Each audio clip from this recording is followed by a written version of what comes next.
What is my complicated relationship to Neal Adams? In this video, I'm going to tell you.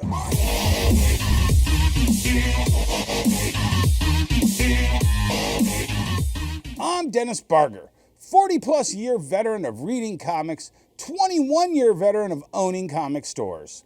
And I'm here to tell you, I love Neal Adams. I got to meet him several times at several conventions. I bought his prints. I paid for his autograph.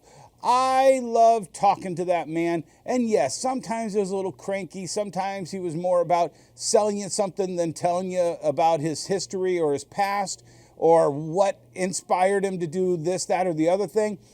But he was such a great man. I loved meeting him every time. And then I met him for the last time. And I'll tell you about that at the end of this story. So let me tell you, Neal Adams was a staple in the convention circuit. He realized where his fans were, and he loved meeting them, and he loved trying to sell them stuff. So at a certain point, Neal Adams was kind of a machine on the convention circuit. He had prints, he had multiple tables. If you invited him, you had to invite his whole crew to bring him out. And every time I got to meet him, it was magical. Then somebody said, "Hey, did you hear what Neal, his second passion is?" And I'm like, "No, what is it?" They're like, "Just look up Neal Adams' Expanding Earth." We come to the earth which, well, grew to get here, the way it is now. Here is our world, our planet Earth, floating in space. We will be going backward in time, imperfectly, but done in a very disciplined manner. Please notice there is no subduction, no rotation of tectonic plates, no twisting, no form-fitting, no altering shapes or sizes. It would be impossible for these continental plates to fit together perfectly without this being true, and yet the upper tectonic plates fit together perfectly on a much smaller planet. Yes, there's been some erosion, landslides, blah, blah, but overall, this activity is insignificant. There is a kind of conspiracy of silence among certain scientists. They know, but are not telling you, that the upper tectonic plates of Earth also join in the Pacific. Not partially, they join totally. When he talks about species that are on one thing to another, Pangea never made sense to me. And here's one of my comic legend artists and creators telling me something that I wanted to hear. So I got to talk to him about this several times. Every time I talked to him, it was amazing. He was a little dismissal a couple times, but he was absolutely excited that somebody as young as me was listening to his theory and kind of, hearing about it and it getting through to me. Everything was great. I had a great relationship with Neal Adams. He had no idea who I was, other than I was just some fanboy who loved his art and loved his fringe theories. And then one fateful Baltimore, that all changed. It was 2015, maybe 2016. And it was a great Baltimore. We had a retailer summit beforehand. We had a lot of stuff going on in the retailer community. And I didn't have a lot of time to run around at the show and get the autographs I wanted to get. But on the last day, I was going to make sure I went around and did all of that. I got to meet Bernie Wrightson for the last time that weekend. I got to meet Marv Wolfman. It was such a great week of meeting creators, and I had 2 autographs to get from Neal Adams. Before that, I dropped off a stack of books at my friend Scott Snyder's booth. Yeah, that's Scott Snyder. And Scott was like, "Hey, can I do these at the end of the show?" And I'm like, "No problem, Scott." So I got to go pick these up, but I want to hit Neal Adams before the end of the show. So I go over to Neal's booth, and I'm holding 2 comic books. I know the one was Green Lantern 87, first appearance of John Stewart. The other one, I can't remember which one it was, but I'd have to go dig to find out which issue it was. But I only had 2 books for Neal Adams to sign, 2 books that I loved, and these were kind of for me. So I'm just standing there holding my 2 books, and Neal is talking to some blonde woman at the booth. And it was Neal and his wife and this blonde woman, and he's flailing his arms, and he's telling her things like, "No, just put this sign on your table and do what I told you to do." So he's flailing his arms, he's being really expressive to this lady, and he's telling her, put this sign on your table and do what I tell you. You're going to be able to do this, blah, blah, blah. And she keeps resisting, saying, no, I just don't think so. We're doing something else. And I've been waiting here for 5 minutes holding my 2 books. And Neal looks over at me for the first time during this 5 minutes and says, you, young man, come here. Do you think Mark Waid deserves $5 for his signature? And I'm almost like, is this candid camera? Clearly he has no idea who I am. Clearly he has no idea that I have a 5-year ongoing feud with Mark Waid. And at this point, I'm like, honestly, no. Meanwhile, my friend is still over here waiting for me to finish with this last autographs and so we can get out of here and hit the road and get on the road back to Detroit. So I sit down next to Neal Adams and he proceeds to berate me for the next 5 minutes. Like, well, why don't you think? Well, we don't have these kind of deals that Mark Waid gets. I didn't get those deals, so I have to charge. I'm like, yes, and I'm a paying customer just sitting here waiting to give you this $80 to sign these 2 books for me, Neal. So please, will you please just sign these books? I didn't say that until about another 5 minutes. So it's been 15 minutes. 5 for me waiting to him to finish up with Mark Waid's girlfriend. Another 5 where he's berating me. And at this point, I'm like, I'm a paying customer. I'm going to actually start arguing with you, Neal. And I start arguing with him for the next 5 minutes. Like, no, Neal, if this is a person who's currently being paid by a publisher to write a book for the publisher, and he's invited because of his status as a current writing comic artist, then he deserves to sign all of those new books for free on behalf of the publisher and the retailers who have bought all those books and sold them to all the customers of the convention. Sure, if he wants to charge for his older work, that's fine. But I think he is obligated to charge or to not charge on the current modern books that he's currently being paid to write. Neal could not have any of that. So after 15 minutes of patience, I stopped. I said, look, I'm only here to give you money to sign these 2 books. Can I just give you the money and sign these books? And Neal agrees. He takes my money, signs my books really fast, and just hands them back to me. No more debate. I'm just like, I'm flabbergasted. I'm talking to my friend as we're going back to see Scott Snyder to pick up the books that I'm picking up from him. So I'm talking to my friend, and we're flabbergasted that this last 15 minutes even happened. I was a paying customer to Neal Adams, and he dragged me into this debate, and all I could think was, okay, I just got to put this behind me.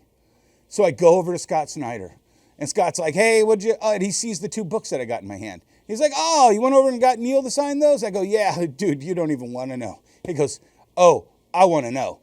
Neal and his wife cornered me at an airport terminal, and they had me for 30 minutes trying to get me to join their union and trying to get me to charge for signing autographs. And I'm like, oh my God, really? And Scott says to me, Batman got me the house that I've always wanted, to put me in a school district where my kids are going to have the best education. I will never charge to sign a Batman comic book as long as I am in this career. I was absolutely just in love with the fact that I just kind of cleansed my palate of that last 15 minutes with how awesome Scott Snyder was in regards to this whole thing. Little did I know, somebody to the left or right of me heard me and Scott talking about Neal Adams.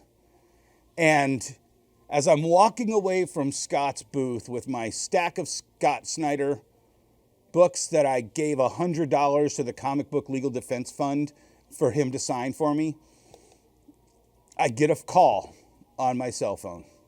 And it says cell phone. And it's a 212 area code. And I'm like, that's New York. So I pick up the phone. And I'm talking on the phone. And it goes, hello. Is this Dennis Barger? This is Neal Adams. I heard you were talking shit about me to Scott Snyder. I don't know if you know who I am, but you made a big mistake, buddy. And I'm like, I'm just laughing inside because Neal Adams is calling to threaten me. And I'm like, yeah, I was a paying customer, Neal, and you dragged me into some kind of debate that you were having with another creator. And when I started talking to another creator, this is debate, this is your war. And you're not dragging me into your war, Neal. And Neal just kept going, you've made a big mistake, buddy. You don't know who I am and what I can do in this industry. And I'm like, apparently I don't, because literally I am not intimidated at all by this amazing man. Now, before I finish this, I just want to say, Neal Adams created several of the greatest comic creators by pulling them into his continuity studios. He helped bring Jim Starlin, Keith Pollard, all of the guys that they used to call the Detroit Mafia, Mike Nesser. These guys got pulled from Detroit to New York and put at the Big Two because Neal Adams discovered them in Detroit and dragged them with him over to New York. This guy was instrumental in Siegel and Schuster getting royalties they deserved when the Superman movie came out.